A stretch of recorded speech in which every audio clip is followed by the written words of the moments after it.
Hello, ladies and gentlemen. My name is Sam Elliott64, and welcome to the RoboCast. I'm joined alongside Steve the American Killjoy. And Woodrow.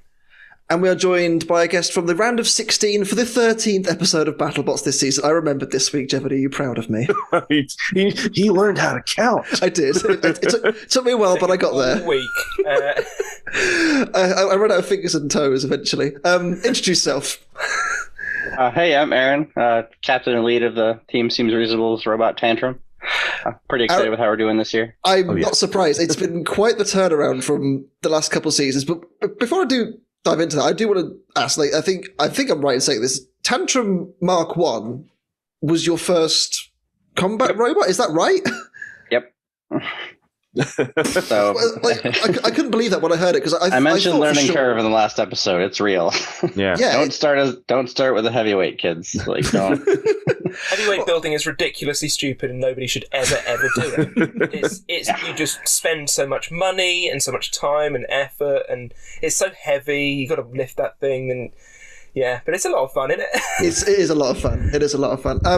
Aren, as I said, you've had quite the season this year compared to the last couple. Like, did you expect this level of performance, like, at all? Because obviously you've performed well in China in the past. You've Yep. and you haven't had a bad record as well in the US. And like last season, you did go okay. Yeah, it's just one of my teammates has the comment of you only test the things you want to work. So between season 4 and season 5, we had a lot more time. Also, thanks to basically, and from a learning curve perspective, a lot of it was we could focus design wise on things we actually knew mattered more now. So like this version of Tantrum is way easier to put together. It's easier to machine, easier to maintain at the event. Sure. Like so, it's going into a fight at 100% every time is a lot easier. Like all of those things open up bandwidth for paying attention to the rest of what it takes to do well. So, and drive practice was also huge on that one. I mean, we'll get to your match a bit later on, but the driving in the fight against Bloodsport was absolutely top notch. Yeah, beautiful. Chef's kiss, absolutely. I think another one of those. We're going to go way back to the start of the season. Was against Valkyrie. I think not many people had Tantrum down to last very long against Valkyrie, especially the fact that Valkyrie have upgraded so much, and as we've seen throughout the course of the season, have been so good. You bossed the fight, and yeah, I was absolutely stoked to get Valkyrie right off the bat. As far as just like, okay, they see us as a somewhat serious contender here. Like they're giving us, like the selection committee is giving us some respect by giving us Valkyrie right off the bat. And then it was kind of funny after that fight was announced. Fred came over and pointed at our little front beak thing. I was like, oh, Monsoon had one of those too. They couldn't find it after the fight. I'm like, I feel like this is a little more robust than that one, but we'll see. We'll see. And then yeah. The robot came out of that fight with torn up fists and dead batteries. How hard was that to not hard to take as such, but like how disappointed were you knowing that you had that fight pretty much in the palm of your hand and it just fell? Valkyrie was limping right at the end there, and then just that was it. Yeah, a lot of my metrics are also like mentally based on is it a good fight? Yeah. So. We lost the fight, but it was still one of the best fights we had ever had for the show at that point in time. So it's hard to be that grumpy about it. Yeah. And we know all the selection committee people are watching the same fight. So it's like, this isn't going to hurt us too bad. And it's easily fixable.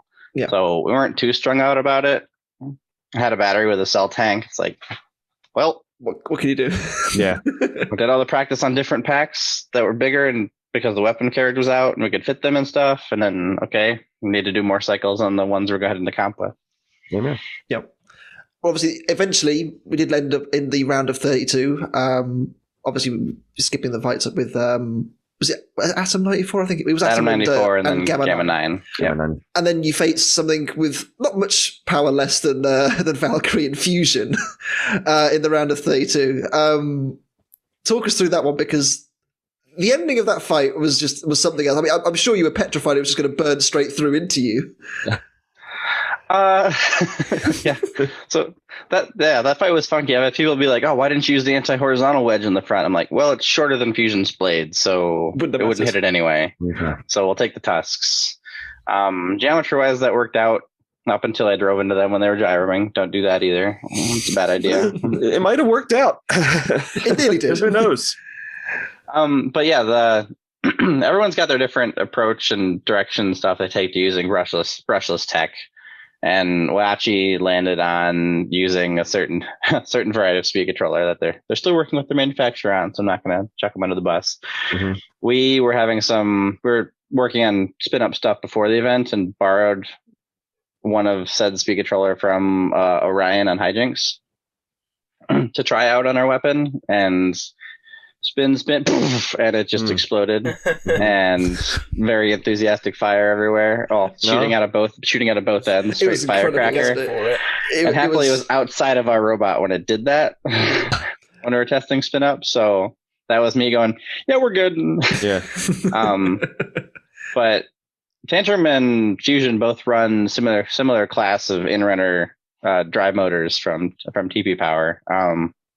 But like, we're censored on VESCs and like super anal through all the tuning, etc. And their setup's a little more YOLO. And it kind of paid for them, really, didn't it? In the end? Yeah. So when that went up, I knew what one of those speed controllers looked like going up. So that the sound and bang it made matched up with 6 of them, which is what's in Fusion. So it's like, all right.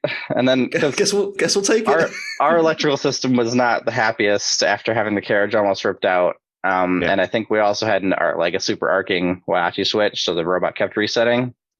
I was going to say, because it did keep stopping in the fight. I was wondering what that was. Was it a lot of Wachi electrical problems all at once? This was, so we have like pre-charge resistor circuit stuff in there, but the resistor lead had broken. Okay. And so that had led to more like higher voltages. You get it a lot. So it's like, all right, the switches were designed for 24. Pay attention to them more.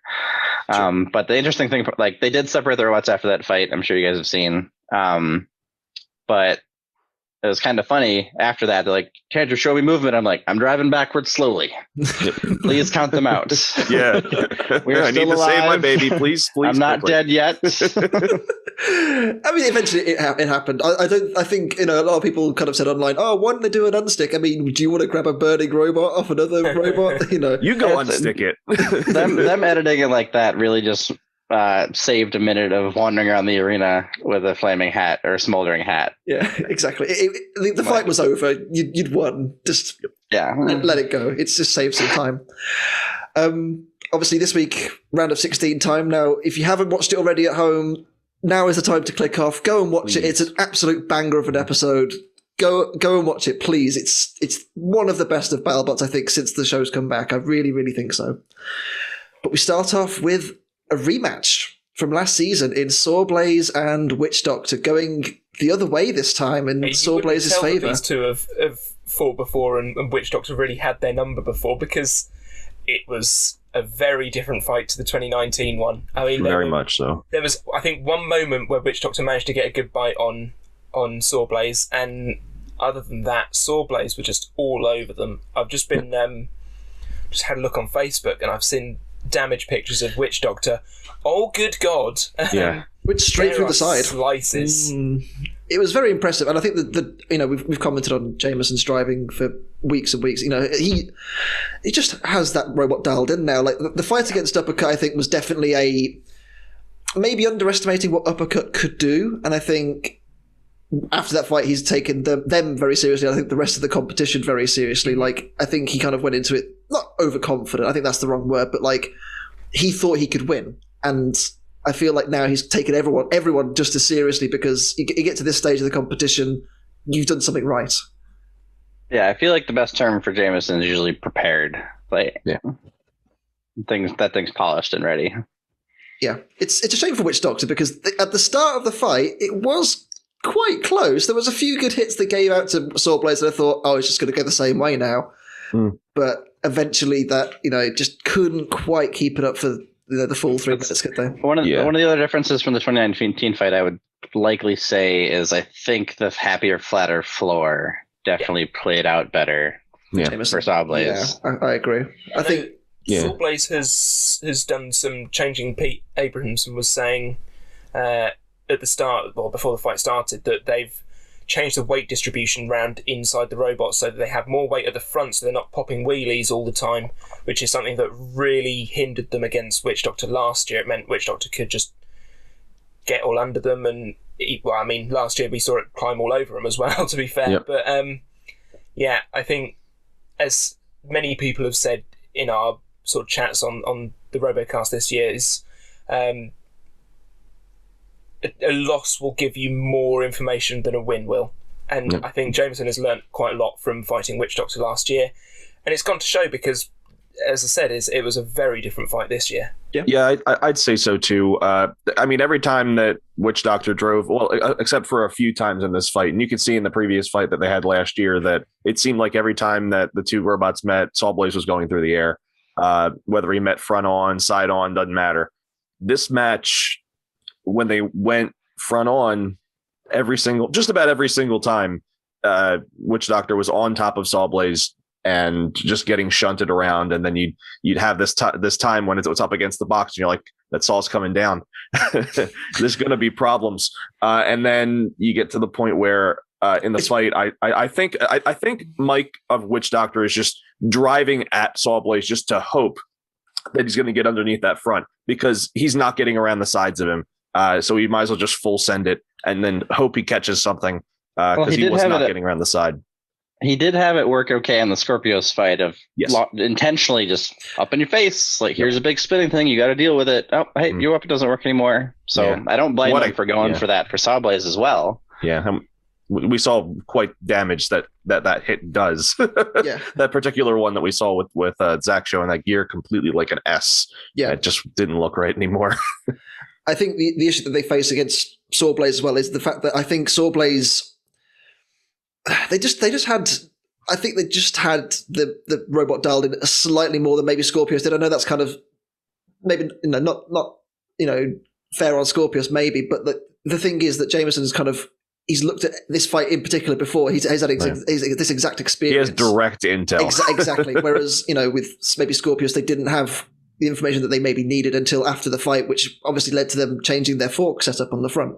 Mm-hmm. It's one of those things where you face the opponent that you've got, and you change your outlook on it, and you kind of think, okay, well, maybe I need to do something slightly different. I'm also curious on because I know they've been running the AR400 weapon discs, and so in this case, all the front end stuff on SawBlaze is AR500, all welded flat pieces, and so I'm curious what level of byte difference there was between the two. Because 2019 also with the S7 disc may have just been, I'm running up your ramp, but I'm also more likely to dig and send you and mess stuff up. So it's really hard to tell. Like, I don't know if they went and looked at SawBlaze with regards to what the impacts look like, but that's also different. Interesting to see the. In fact, SawBlaze didn't come away unscathed. They had that middle fork damaged once again and bent up, and it kind of hindered them for a bit. But then we saw Jameson go change the tactics and run as a vert all of a sudden, and he got caught in the weapon. Yeah, the whole thing. And just you that can weapon see hub the face is of Mike. It's just like, oh. That the weapon hub on Witch Doctor, I think, is an inch thick. They came over and used our press after to get the axle out. Ooh. Wow! And this was before our fight with SawBlaze. So I'm sitting there going, "What?" How foreboding! You just punched through an inch of aluminum, and they actually shoved the aluminum so far in it was rubbing on their dead axle for their spinner. Wow! So the weapon could still spin, but it was rubbing real hard, and that just cooked stuff real fast. Oh, yeah. So I was like, "Oh, thanks for taking that out here where I can see it and then be paranoid and scared." And great. Obviously, Witch Doctor season ends here this time around. Top 16. I think for the second time they've made it this far. Was it a bad season for them, or were they just unlucky? What do we think? It was an unfortunate season to have had the sort of overhardened discs happen to them. Basically, that was the thing that honestly let them down this year, and I don't think it's a mistake they will make again. They've got plans. They know what they're going to be doing. I think we saw a very good Witch Doctor come their final fight in the sort of pre-bracket section, and it was it's been good since. And I think that this fight wasn't just, oh, Witch Doctor must be bad, they've had a bad season. I think it's more a case of SawBlaze have their number. They need to go and think about what they're going to do for SawBlaze come when they fight again. And I hope they do. I hope this is the first. It's one each now, isn't it? So this is one of the first times we'll see a 3-time fight, maybe next year, or this year even. We'll see. It's really interesting because seasons prior, Witch Doctor had fights and seasons, but they just never really broke through. You saw some potential there, but there were things that were nagging at them. And when they finally broke through and looked unbeatable in 2019 until they met the actual beaten robot. Yeah, the one that nobody can beat except for one. And let's be honest, they came close against Bite Force. They were doing really well. If the Shremek doesn't break and they get back over, who knows what happens.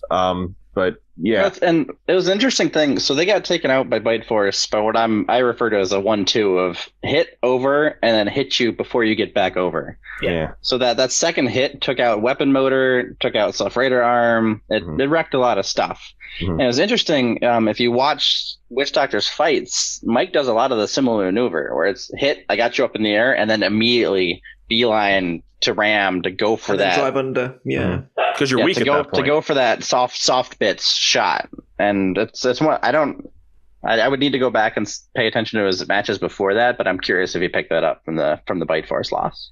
Yeah, it's very similar. But unfortunately, Dan, now SawBlaze in the quarters. Whoa, can he go further? I mean, I think maybe. We'll discuss his opponent later on, of course. I know. We might have some direct connection to that. We will. Fight number 2.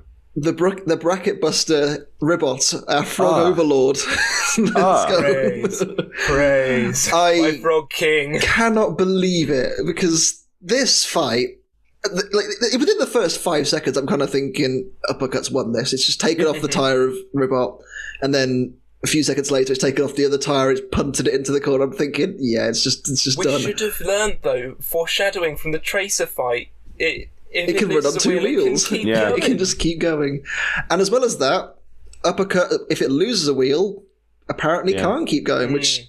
I mean, we've said a lot, it's reasonably unstable. And if it loses one wheel, that instability almost becomes... It's really stable, but just in one way. So it can't go anywhere.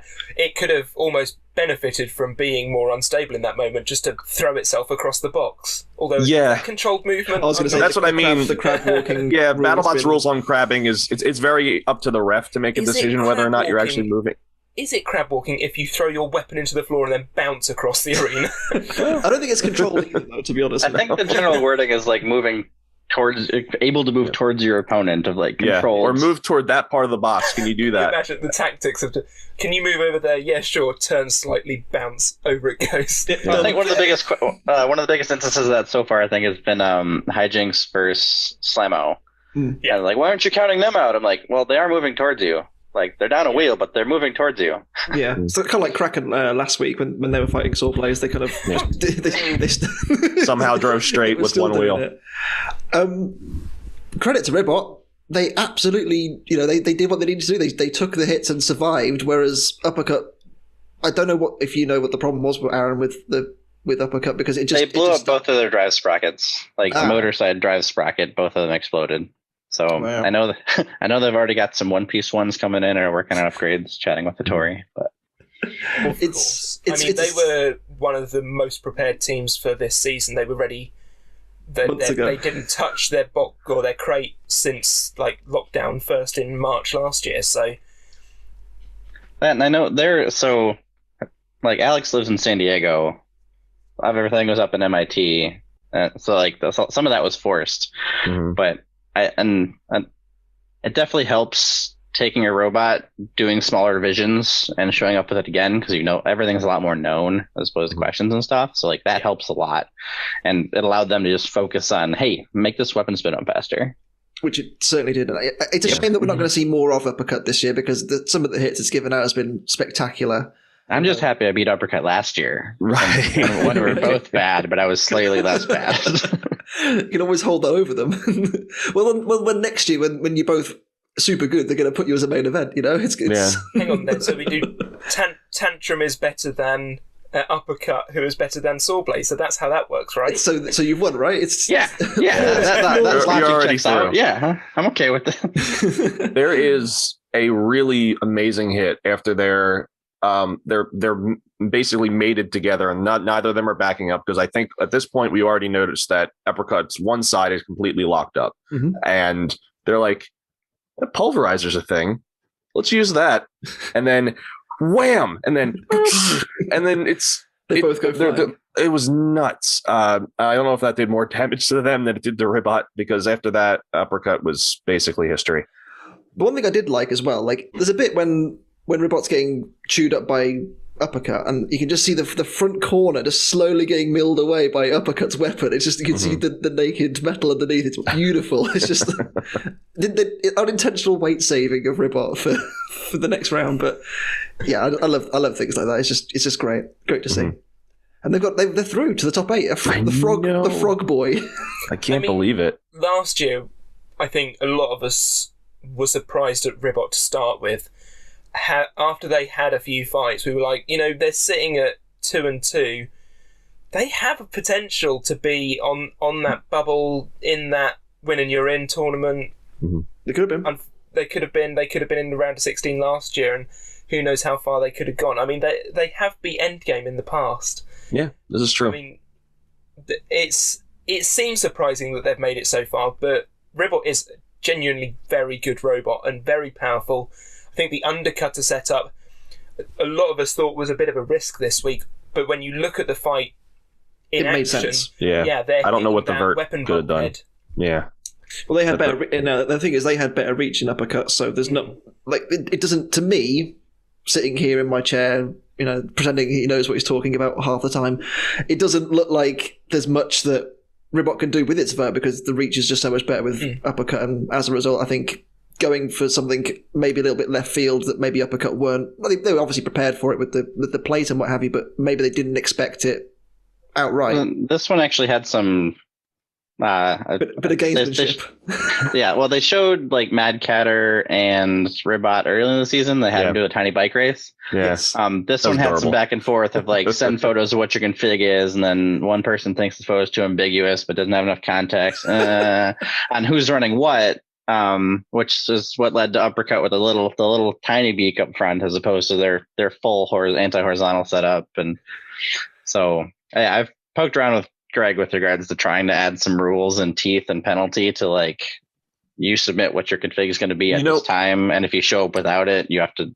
Yeah, it's interesting you say that, because my dad and I watch BattleBots together every Thursday. He has, and I'm going to out him. He's not here. He's worried about robots that have interchangeable configurations. The extreme would be we're entering drivetrains that have interchangeable weapons, and you're just basically playing a metagame. Where you basically just, all right, this weapons type is good against this weapon type. All right. And it's like an endless battle. It's almost like in baseball. There was a very I watch it's called Secret Base now, but it used to be a part of Sports Nation, and they had an episode about a pitcher that was a switch arm pitcher and a batter that was a switch arm batter. Now there's advantages based on which way you're hitting to which which arm is throwing a pitch. And it was like a stalemate, like they kept switching. So once you enter the box, that is what you do. That's it. You do not switch. So there is a little bit of gamesmanship that maybe has to be talked over a little bit. I quite like that, to be honest with you. I like the fact that people are trying to one up each other to a degree. Obviously, the extreme we can always talk about is the bike crack on Hydra is obviously the big point for this season. But obviously, not every team's going to do that, because it's a very unique robot that they're doing it against, and that there is other ways of doing it. But I do see what you mean. Like, it's getting to a point where you change the robot so much that it's not the same machine anymore. Right. Yeah. Like maybe there's like a percentage that has to be the same going in, and maybe that hurts teams like Ribbot. So far the metric has been like, if you ask Greg and Co about it, the metric is effectively like, does a 5-year-old in the stands recognize the robot? Right. Sure. Like that has been the only metric. Like, Kraken's got 2 frames, one with a sweet anti-horizontal setup, one and then the central beak one. So he just swaps the entire frame. Yeah. Something about the 2016 version of Bombshell, which had like 3 very different weapon types. Yeah. It was still the same. You could see main shape, Yeah. wasn't it? Yeah. It's interesting. Definitely one to discuss long into the night, I think. But for me, I think, Ribbot is very much at the limit of that, I think, because they clearly have. I think they literally just have a giant, piece of aluminium that they just take out and put it in. Just like modules, like it's Lego. held in by, I think they call it the 4 God screws or something like that. That 4 if very they large lose bolts. or break them, then they're not swapping weapon anymore. But yeah, it's literally just one big section they can take out and put in, sort of a la Tornado back of classic Robot Wars days. Yeah. They could interchange that central section to be whatever they wanted, including a big giant frame, if they so chose. Good times. Let's move on before we dive down this rabbit hole too much. The next fight is... That's a conversation maybe for like just another episode entirely. Yeah, just to absolutely. Pour into that. Well, let us know in the comments. Do you want us to talk about interchangeable weapon gamesmanship in the future? Yeah.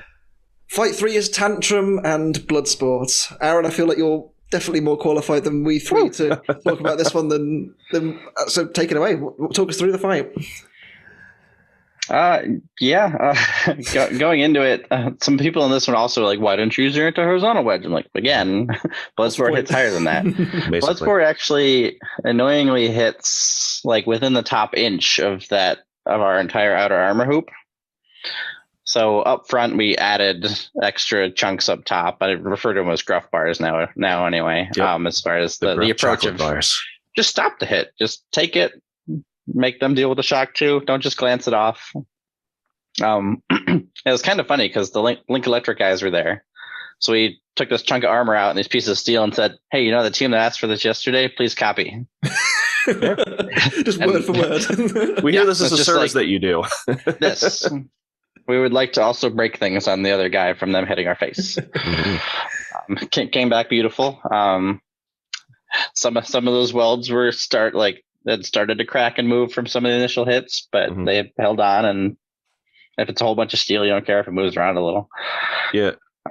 But yeah, I know we knew from watching previous fights that their wedgelet setup and attachment was pretty weak, so we weren't too worried about getting wedged around by them like Gruff had been. I think our ground game is a bit better than Gruff's as far as keeping wedgelets down. And then we knew we could take the hits. I was really excited to actually be able to punch billet of something solid. The Gamma 9 fight was like, hey, the puncher works the whole time, and we tore some great holes and chunks out of Gamma 9, but none of them looked that exciting because the robot's too big and airy.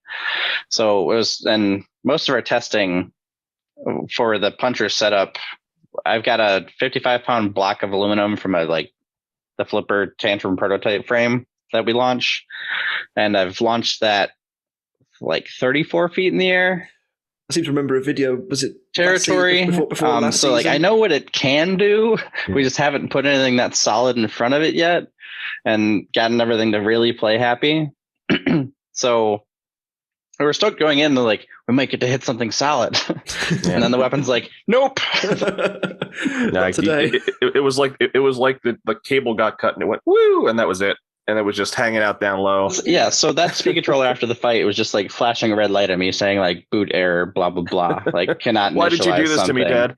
And I'm just that's your failure. You didn't even go out excitingly. You just, hey, nah. I'm not today, please. They look scary. Yeah, there's going to play. There's a certain mental drop in the fight when you're welp, you're now completely on the back foot and make it happen.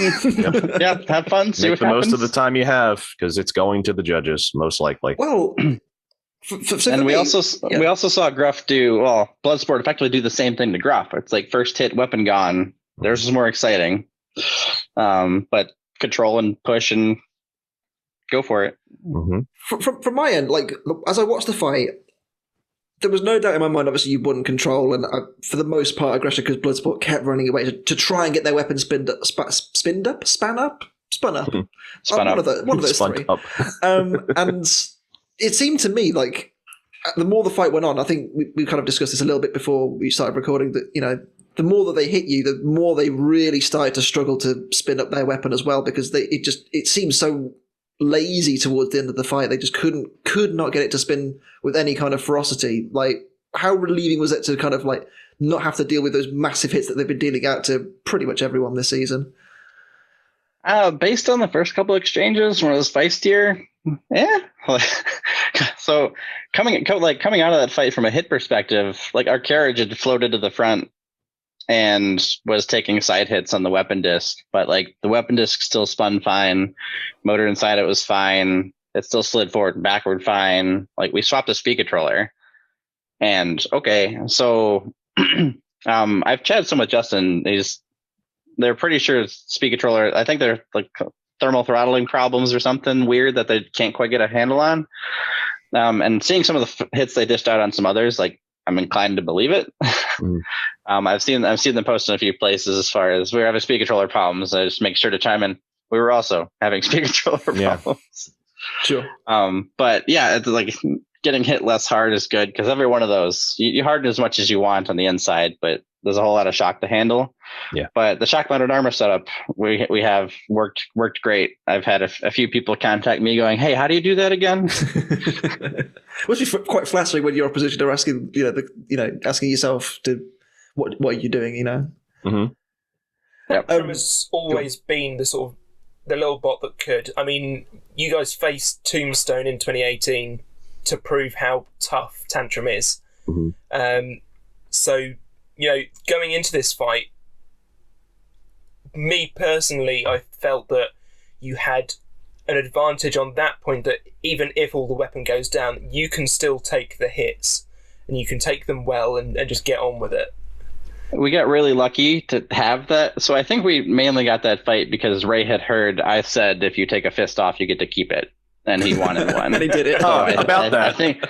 I think he requested it, and I'm like, all right. Because at that point in time, it was the end of our first ever event. We were out a lot of spares. We went into, and Greg had lined us up for a fight with Reality, I think. And then I'm headed out to like welding area, and he stops me. He's like, so how do you feel about Ray? I'm like, sure. Yeah, your first event. You want to just get sent to the fire? And he's like, champ? Really? Like, huh? Because apparently a lot of people say no to that. Yeah. I know the endgame crew were chomping at the bit behind us too, but they didn't have novelty billet to take off. Yeah. So the greatest thing for that coming in as new, because we started out with 1/2-inch thick AR armor on Tantrum 1. It was obnoxiously, ridiculously beefy. But facing Tombstone kind of like baselined it. As going into the future, we knew, hey, this is about how big a hit you need to take. And that knowledge is definitely very helpful and informed. And the armor setup only got better. It's 3/8 thick now. It's not 1/2-inch. We determined that was overkill. But like the shock mounting and everything and how it's integrated in the chassis and all has gotten much better. Mm-hmm. Yeah, I think the 1/2-inch one's the one I saw in person at Ruckus, or Robot Ruckus, because it was just silly thick. Dummy thick. Yeah. Did you think that you'd won? Yes. I don't fully. I'd be interested to see the scorecards, especially like Lisa's with regards to going the other way. Split, yep. And some of it depends on how you judge stuff, because I know in one of they did the throwback to the judge, like they had the judges explain stuff a little bit, and I think Jason called out drive, and I think like getting both the wedgelets off of them, and also having a tire come out. I think the tire really swung it towards the end. Like, those are both things that affect your ability to control or be aggressive in the match. Because they still had him against Groff and were able to scoop and control and push. But in our case, as soon as they lost the wedgelets, they had zero influence over where we ever went. Right. They're back to being what Bloodsport was last year, which is it's almost like when it was a certain, like it can't push. It lacks that ability to have that ground game down. And if one person has a ground game still and the other person doesn't. Yeah. So like I could definitely like in my own brain, I think I ended up at 6-5 to us. Yeah. I asked Orion on this, who's been around forever, and he actually went 3-2 for us on damage and would give us even more. I did realize, like, actually watching the fight the other night, if I would have ignored the pin count and went a little longer, because apparently ignoring the judges, the refs is something you could do. For letting the hammer hit the self-rider pole, there was a chance we could have just bent it into the path of the blade. Oh, that'd have been sick. And that would have been way better. So yeah, like I'm not super happy to get the win that way, but A win's a win. I'll take it. Steve brought a scorecard last week. I did. Heated up for, I can't remember what fight it was, but you brought one. It was Copperhead and Mammoth. Mammoth, that's the one. Yeah, that's it. I brought one for this fight this week. Super. As you can see, I too have gone. I don't know how well you can read that. Probably not. Nope. But I've gone. It's 6-5 to Tantrum as well. Yeah. It was definitely close. I think I can see why it was a split decision because I can see reasoning as to why Bloodsport won because they gave out the big hits and pretty sparks and damage and what have you. But damage isn't the only category. I know, and you need to tell everybody that all the time. And you read online, you're like, think there's a fight later. Controversy corner for this week. Audience, you are the controversy corner for this week. Damage is not the only category. And it's not the only fight that happens in this episode. I think we'll honestly. save it for. I think it's the last fight. We'll save it for. How about that? Yep. So Rob Cohen from Copperhead had some good comments with regards to judging and stuff and going out and evaluating whether or not like your weapon worked and everything. Mhm. We did get called out after this fight by Greg, like while they were judging, asking like, "Can you spin that weapon?" I'm like, "Nope, will not spin." Like they asked, like the judges wanted to know. Yeah. Basically, I think they wanted to know whether or not like did we just go in and play the Wedge. ignore that and just play the wedge, and that was the strategy from the start. Yeah. Like no, we wanted to hit them. Because that'll hurt you in the points because of strategy wise. Let's move on before we upset anyone else, shall we? To Hydra and Gigabyte. Now, this was a very, very good fight, and I will give both teams credit. The fact that both of their weapons were working until like the last 10 seconds as well. You tell me Incredible. in 2018 and 2019 that Gigabyte is going to keep spinning against a big flipper and gravity like coming down through the air. It was that for one 3 big minutes. hit. That one big hit where it slams from one corner, Yeah. flies across Like a the middle. pinball. Oh like my ting, ting, ting, ting, off the God. bumpers. Smashes into 2 walls and it still goes after that. You tell me that would happen in 2018, 2019, it would keep going. Yeah, no way. I'd laugh in your face. This season, Gigabyte. And this was a great fight. They cut the best part. Really? So I Come don't know on, if man. anybody's seen any King of the Hill. There's a thing called pocket sand. right. Yeah. As far as pocket, just but one of the flips when they're over in the corner nearby John, the ref, they flip Gigabyte, who ends up like sideways, and the self-rider pole swings and scoops from between the arena wall and the polycarb, and grabs an extension cord Oh no. and just like throws it. It looks very intentional. Of just like, ah. Oh, Did it work? okay, crap. It didn't do anything. Ineffective. It was. I And mean, then they the whole- pause the match, stick it back out, Pocket hit go sand. again. Like, ah. That's It funny. was- this whole fight was just magic, wasn't it? Like the hits that Gigabyte was giving out. I mean, as much as they kept glancing off the wedge, but there was the one good tube, like about a minute to go, and I thought, hang on, it could change still. Mhm. It was so good, and the fact that Hydra kept flipping it in the air, and it was doing its UFO flying saucer thing. It was, Honestly, I get to see this one from the upper boxes, and Yeah, oh, that's incredible. would recommend. Yeah. I absolutely. mean, the 2 things I want to mention. First of all, would not want to be the cameraman who's underneath Gigabyte as it's flying above him. That must be reasonably terrifying. Second of all, you've got to commend Jake Hewitt for getting in the head of the Gigabyte team before the Yeah, mind games, man. And Gigabyte made an adjustment based on the fact that he might have used whatever the hell that was. Yeah. That thing interesting. that he was going to put on the front of the So- robot. For those that don't know, Gigabyte had, I'm going to say a de-icer because that's what it was. It's the same type of thing that Scorpios, was it Scorpios? I can't remember who used it. Ghost Raptor. Ghost Raptor. Ghost that's Raptor. it. Ghost Raptor used against Icewave in 2016. And it was basically this big pole to hold back the opponent so it couldn't reach. Very much bully against other kid in the playground, holding his head so he can't swing at him.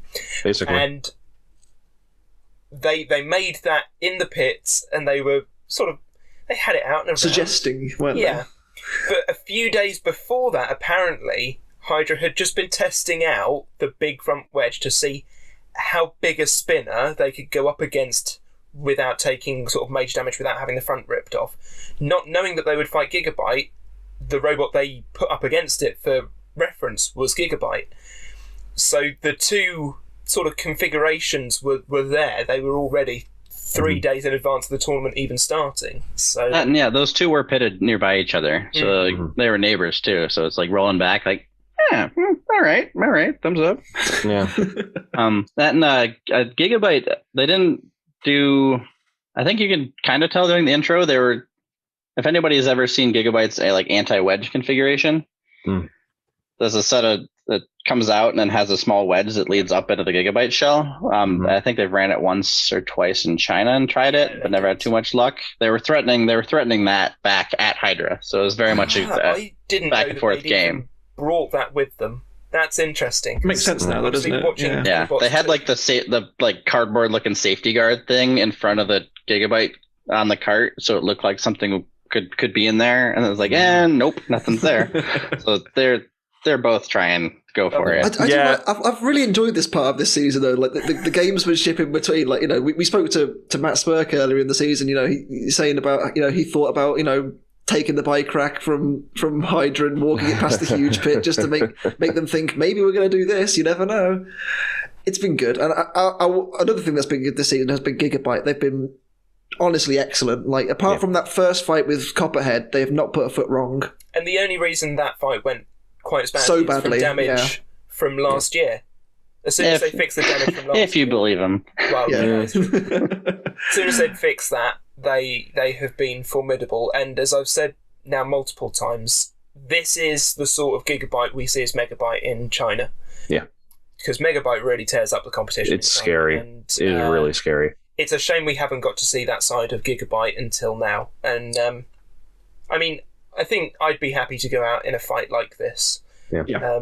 You lose against the one seed, what can you do, right? I mean, I would have loved to have seen what those little curved things would have done to the extendable arm. I know, because it seems like they had put them on as a kind of counter for that, and I mean, you could continue to evolve and try to make it. What was it earlier about the attachments, right? You know, I think the Gigabyte team was saying that the a pole holdaway stick like that has actually done them dirty in the past. Like there's a fight at the Triangle and the Triangle Nationals where they fought actually against a team member of theirs now in Maxim. Yeah, and like Sewer Snake with this wooden cage on the front to keep him away and just push him into the wall.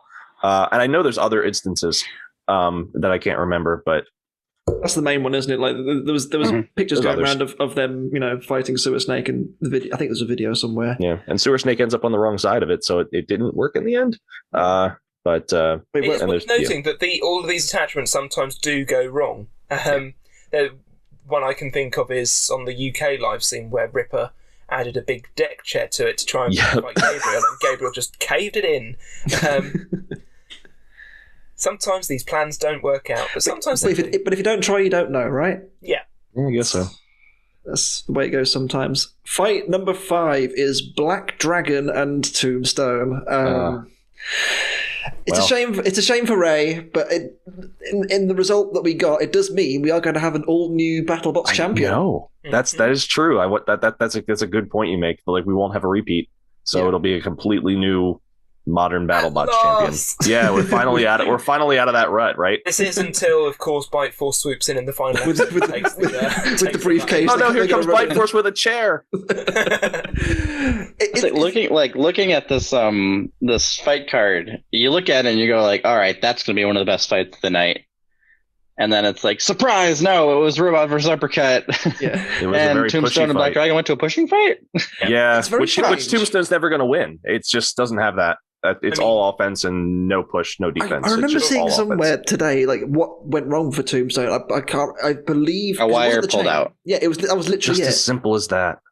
Which is very rare for him. Like, normally the chain breaks, which is fair enough, but or he catches on fire. Drive on top of it and die there. Yeah, or the bar goes in splits in half when they get punted out the arena. And there's a lot of ways. Or the bar splits in half, cuts their own wheel off, and then they go bouncing around. But a simple wire, and That really changed the fight because there's not much they could do to Black Dragon after that because they haven't got a wedge. Dragon's new front wedge is very thick, and that thing looks absolutely tasty. I'd have loved to have seen more of that big, thick wedge this season, and maybe we'll get to see more of it going forwards, knowing who they're going to be fighting next, perhaps. Yeah. We'll get to see it. But, it was really good tactics on their part, and, wedge beat spinner. Yeah. I mean, we've seen that a couple times in this episode where just story.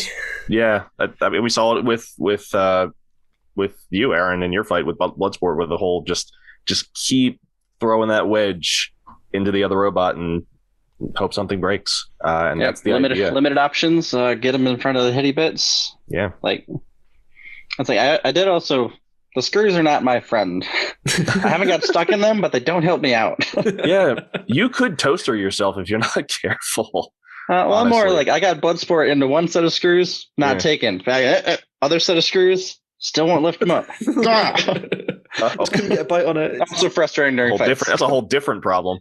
I'm also hoping that you'd manage to get them turned over after bending up their shoe neck. Because would have been interesting to see, wouldn't it, if they could have self-righted. The amount of testing, well, they wouldn't have been able to. The amount of testing they did on that Shremek to make sure that it was the perfect You can see at the end where waggling around the self, like we get him to the hammer and like try clamping some with the self-right arms, because like if we get underneath them far enough, we might be able to. I mean, you can see us jump to this other fight because there's not much to say about this Black Dragon Tombstone fight. This is what it is. It's a shame to see Tombstone go. Like, of course, seeing Ray in any competition, it would have been interesting. I really felt bad for Ray this time. Yeah, I really did. This is a really poor, it must be a really awful way to go out, just based on one wire. Not the way he wants to lose, ever. He wants to lose in style. Smacking you around. Yeah. or getting smacked around. I don't think he really minds either way, but he'll be back, of course, with Tombstone, doing Tombstone things. And another thing as well, like I've seen a lot of posts, once again, read into what you will on the internet, saying that Tombstone is past it.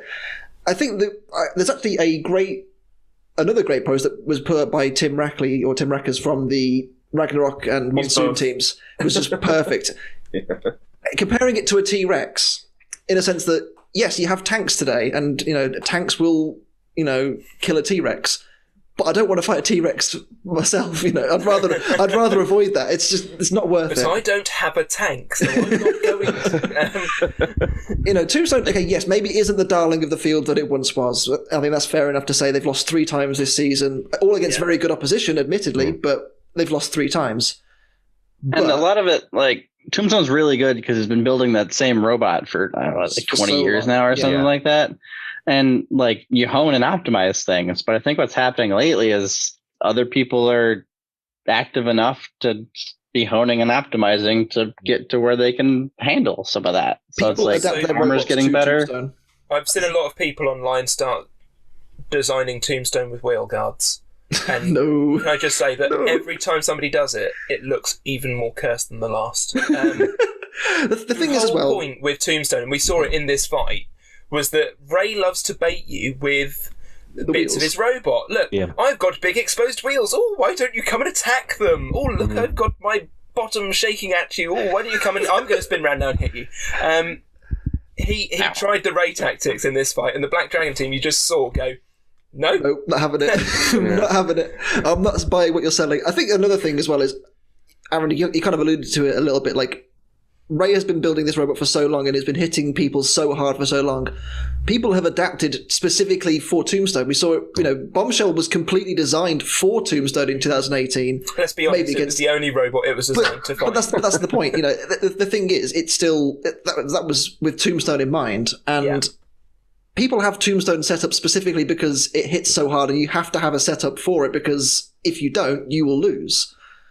And I think with the way that robots are going now, with the the modularity, which we've kind of spoken about a little bit, Tombstone can't really do that because it's got one trick: it hits you really hard. And I think that's maybe what's catching. It can hit you really hard with a different bar every time. But he has 9 this time.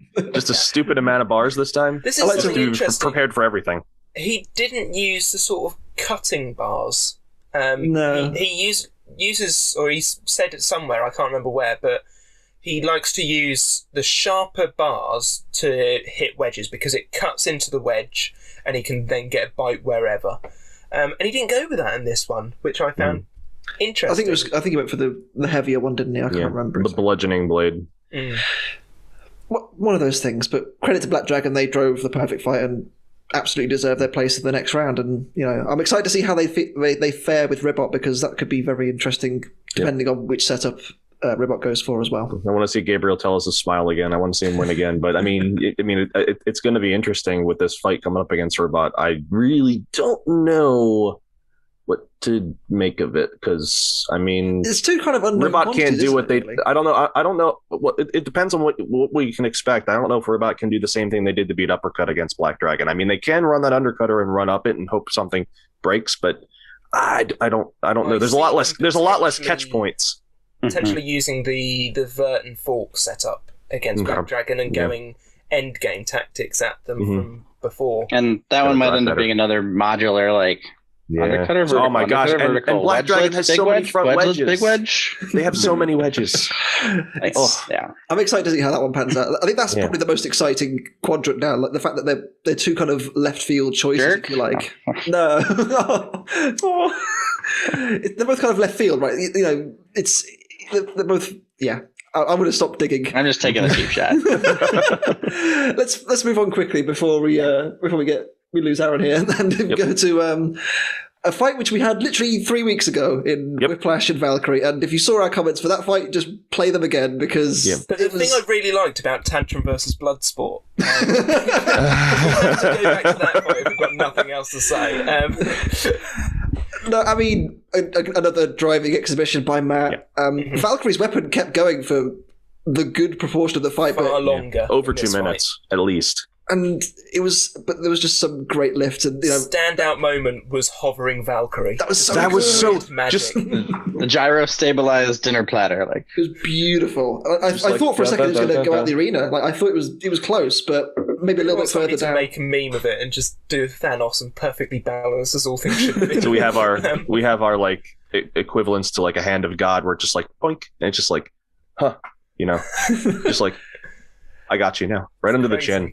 So I'm amazed how well the wedge lasted this time compared to obviously we got that big chunk taken out of it against Valkyrie before, and it just didn't happen this time. The improvements. Well, learning wise, Whiplash has been taken apart by Tombstone twice before this. So it's like, all right, well, if we show up and aren't able to take that again, we're stupid. So, so they took their robot and optimized the crap out of the front end. Like, how many different configs do we need in order to make this happen? And okay. We don't want to be taken apart again. Ditch the disc. We're a lifter.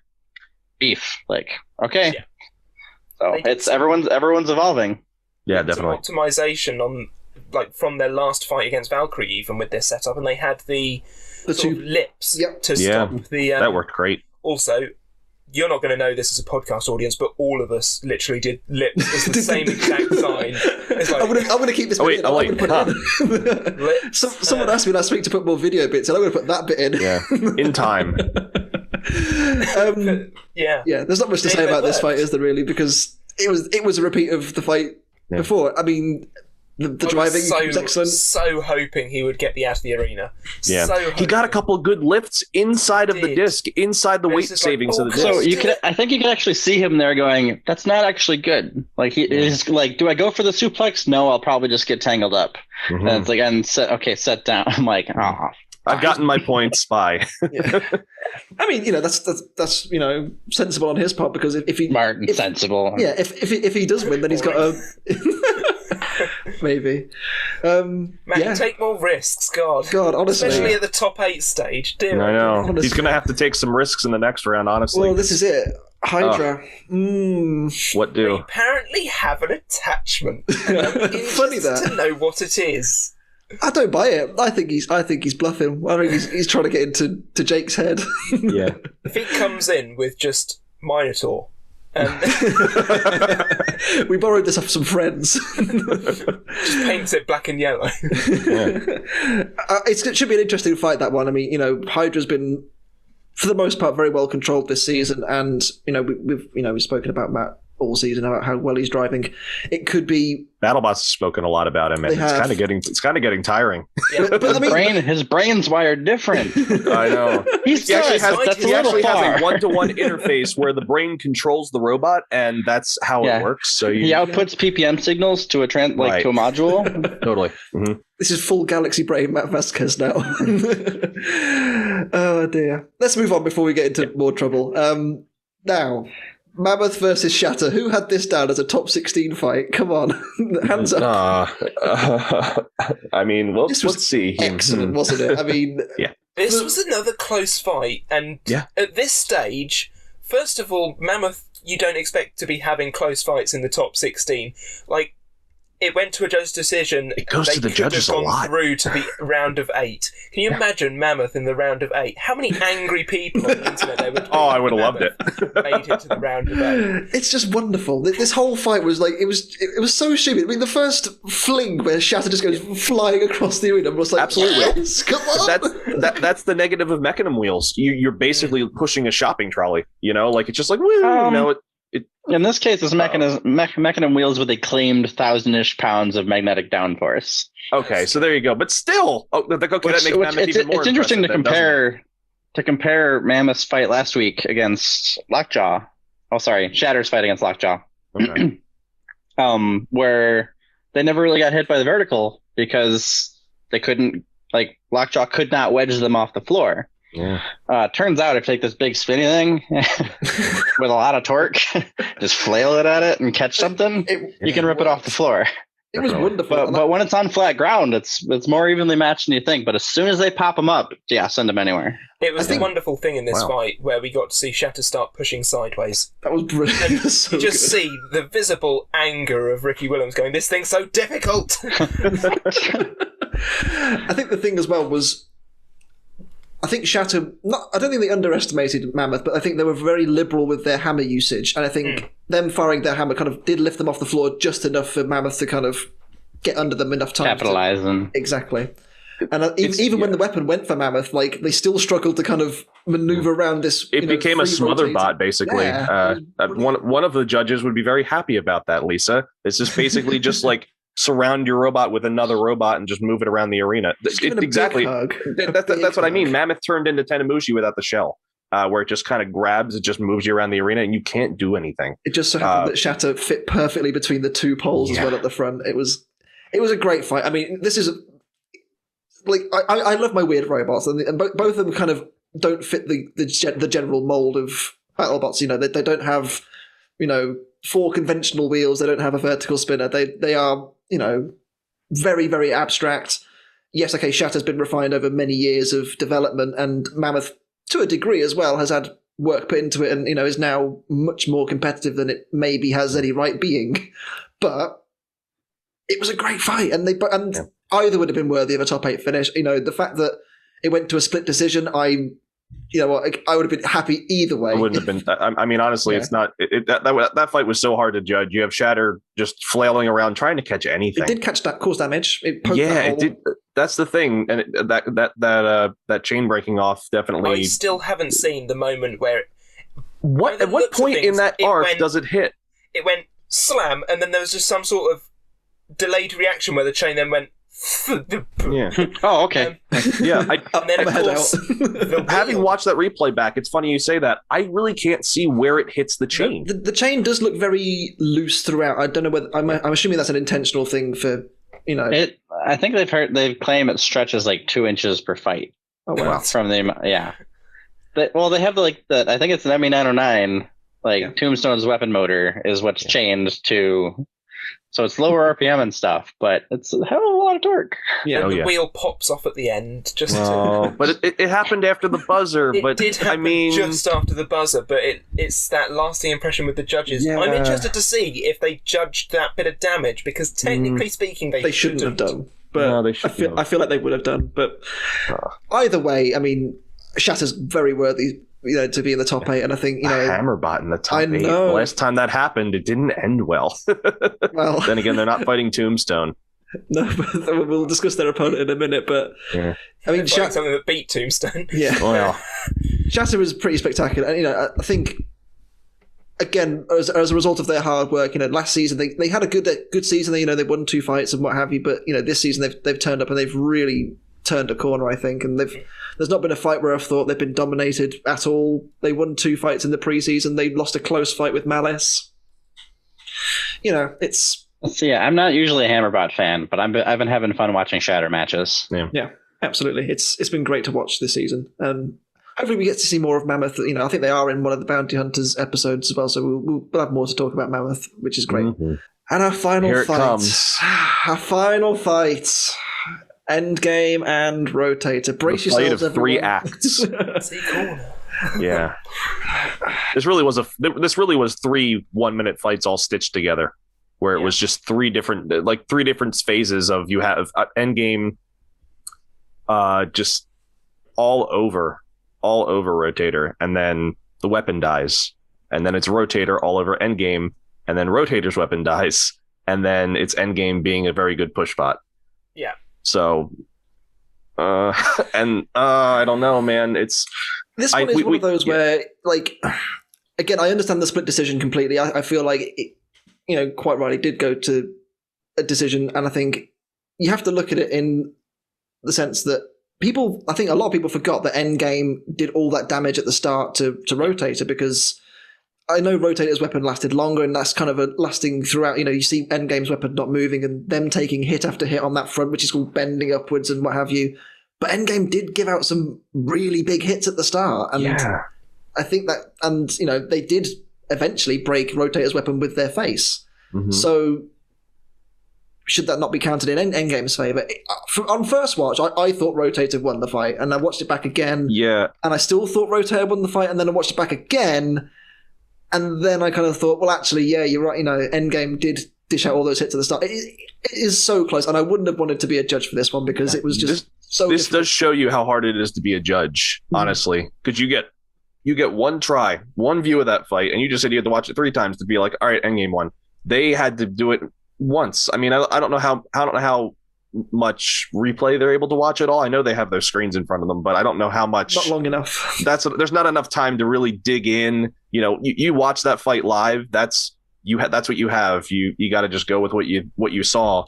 I mean, I think Jason Bardis summed it up perfectly during the week on Facebook, where he shared a clip he filmed of himself on TV, where you can just see at the edge of the screen the Huge versus Hydra fight go to the judges, and Jason just drops to the desk with his hands in his arms. And he's just like, how the hell do I don't want to this? judge that, man. Come on. That's it. I pinged Victor about what actually failed in Rotator. A battery lead came unsoldered from heat.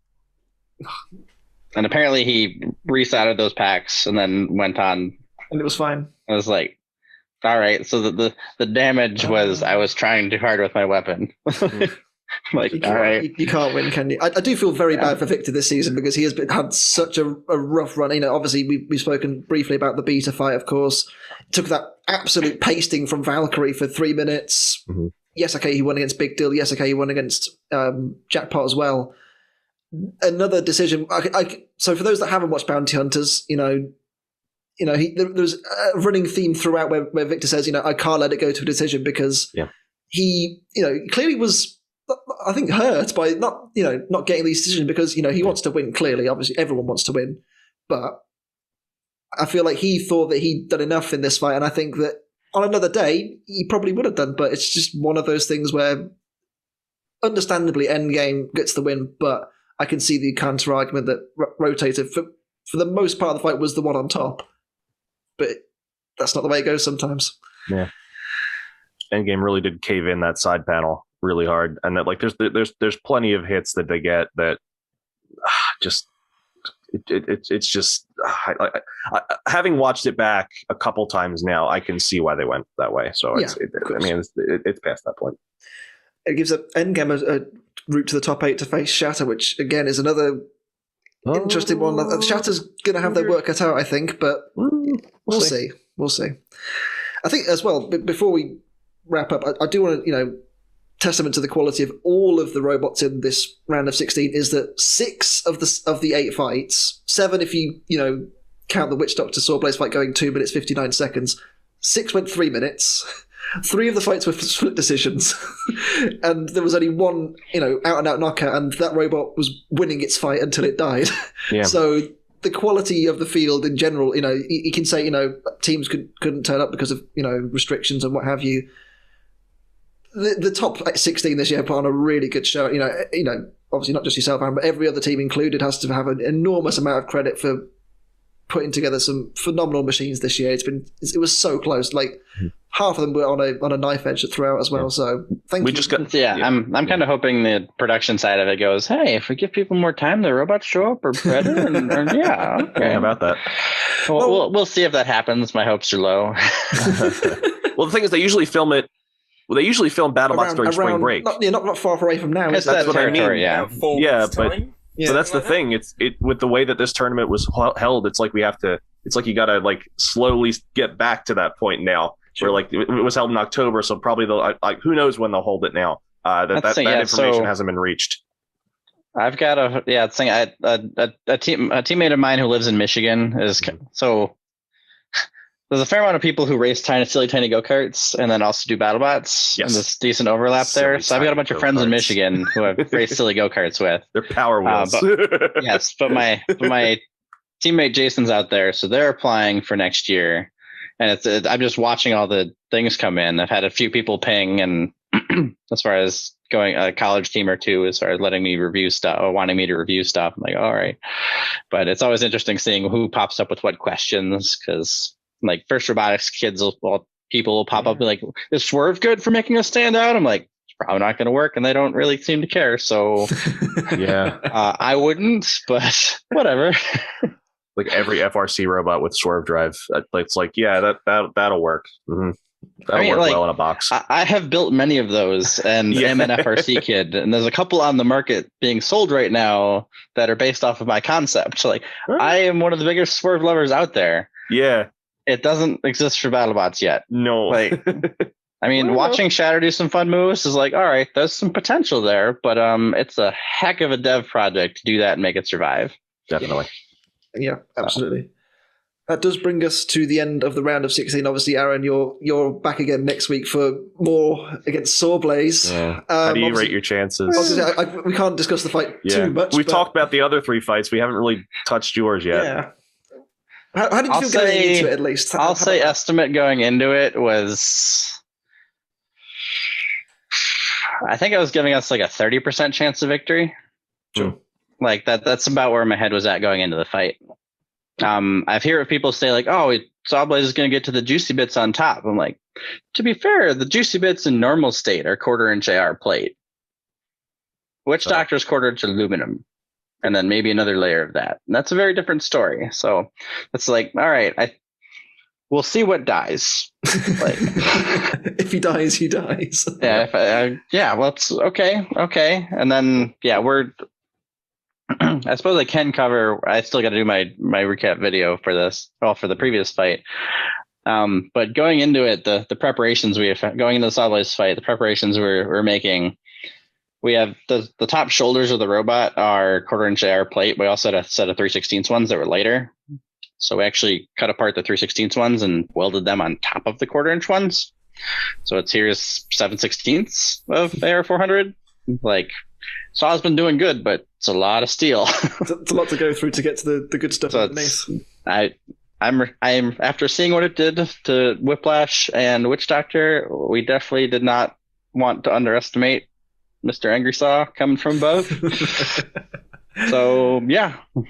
And Tantrum had a similar strategic match last year when we were bad against Scorpios. And like our robot held up, but we just got pantsed. So I'm coming out of that one going like, I really hated spending the entire fight on the front end of the other robot. And we're going into this one potentially and that's the highest likelihood outcome, I think. Yeah. So even if we survive all the hits, we might just be on the receiving end of all of them too. All right. Let's see what happens. We'll see. Fingers crossed anyway. Obviously we are approaching the end of the season as well. Yeah, one more episode. Let's talk a little bit about maybe next year. So where does Tantrum go from here? It's real nice to come out of a season and be like, oh, most of these things can stay exactly the same. Yeah. Must be nice. No changes. Drivetrain, armor, wedge, like ground game, like all of those things, like thumbs up. All right. So our current plan is apply with 2 robots, apply with Tantrum, and basically we would do largely weapon upgrades in the terms of make the damn thing survive and work all the time, so people don't give us crap for winning wedge fights. Yeah, make that weapon which has happily more been hardy. like. I was happy to see the BattleBots Twitter poll of who won that match, 75-25 for us. I'm like, okay, I'll take that. It was pretty clear. But yeah, and then the other robot we're working on, I've wanted to do for years, a flywheel flipper. So the first Tantrum we built ever was a flipper robot of the large titanium leaf spring variety. Yep. But figured out some new tech on flywheel flipper type stuff and prototyped it small, and it appears to actually check out. Did a lot of math. Team has been like I've got a team. I think there's 9 of us, 10 of us now, and some people make the comment of too many cooks in the kitchen.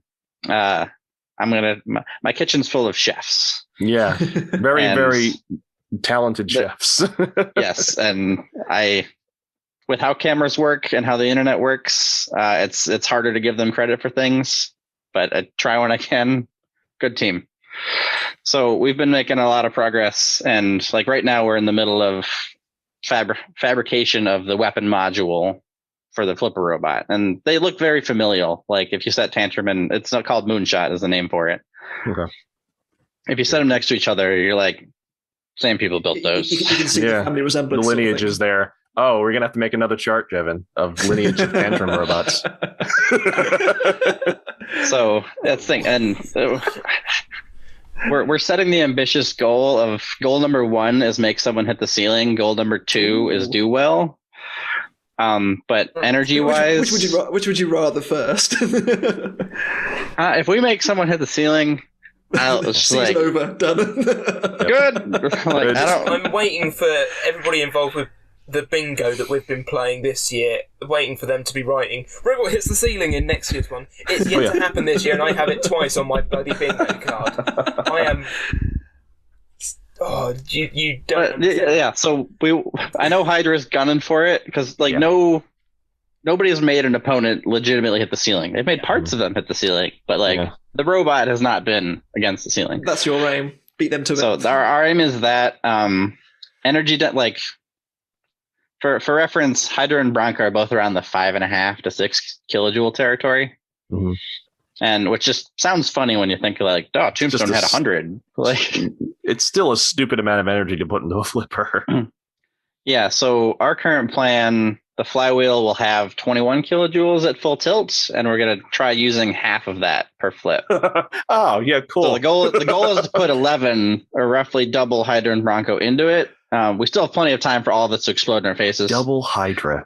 That's why we're building a full prototype. And in true form, the tip force over travel should be just over 9,000 Beautiful. pounds force. I would love to see how you're going to hold this thing from not flying off the robot itself. Honestly, with all this force that's just getting thrown, it's just going to rip itself from the frame. Well, there's definitely some different physics in the flywheel territory versus air spring based stuff. Right. And I consider Bronco and Hydra both air spring based stuff. Because Hydra is just pushing against a pneumatic accumulator air spring for energy. They're storing all the energy in the spring in the form of compressed air. So if you dry fire with that setup, you end up with all of the energy is then just taking just your flipper arm and accelerating as fast as it can. Right. So at the end of travel, you need to arrest that same amount of energy. Yeah. With the flywheel setup, your velocity is capped, so you can only move so fast. Mm-hmm. So when we flip somebody normally, the tip speed is going to slow down a bit because it is sucking energy out. But when it dry fires, it doesn't really go much faster. Maybe like the arm moves like maybe 15% faster.